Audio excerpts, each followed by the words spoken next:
Now there's a huge debacle, another pit lane shithousery on the telly with a track marshal or personnel or photographer running across the pit lane at the pit lane entry right in front of Norris, I believe it was. And people are outraged that the FIA is letting this happen. I feel like if you, and not everybody has been, but if you've ever been to a racetrack or in the pit lane, that is completely normal that people, A, will cross from the pit wall to the fast lane and obviously back to the garages. And every racetrack I've ever been to has one of two systems. One, it's marshals that are specifically, their only job is to signal an alarm or blow a whistle when there's a car entering the pit lane. Or there's an automated buzzer that goes off, and it's really annoying because the whole weekend when practice, you just hear when cars come into the pit lane. I'm going to go out on a limb and say there's two things that happen. That person crossed the pit lane really close to the far end, so the close end. So the cars come in, you've got the buzzer, and he's like, oh, I've got plenty of time. A car going 80 kilometers in the pit lane, that's really fast.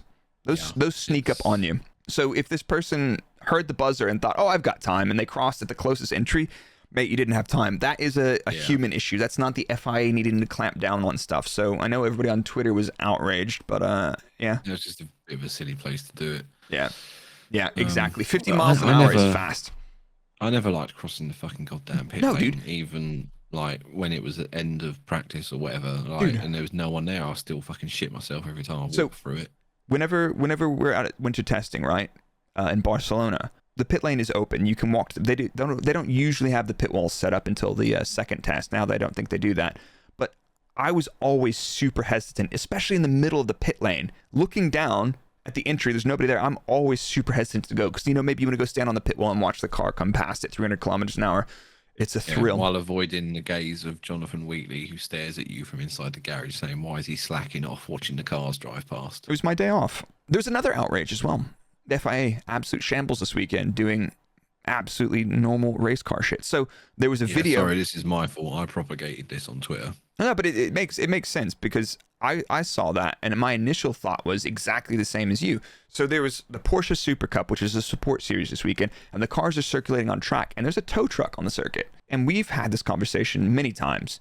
No heavy machinery on the track when there's cars. But actually in most racing series, that is completely normal that the Porsche Super Cup cars were leaving their paddock, which is outside of the circuit, to come onto the circuit, and there was a tow truck pulling one of the Formula One cars off, and they just drove around it. That was not a live racetrack. That was you were in tow mode. You kind of toot your car around dead slow and go pull into the pit lane before the race starts. So I think that was caused a lot of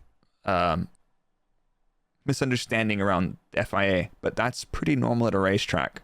Yeah, but hey, listen, that interferes with my FIA agenda. So take your facts, shove them up your ass, and fuck off. Yeah, well, I mean, the FIA, we definitely don't need the FIA to take the foot off the throttle because they definitely,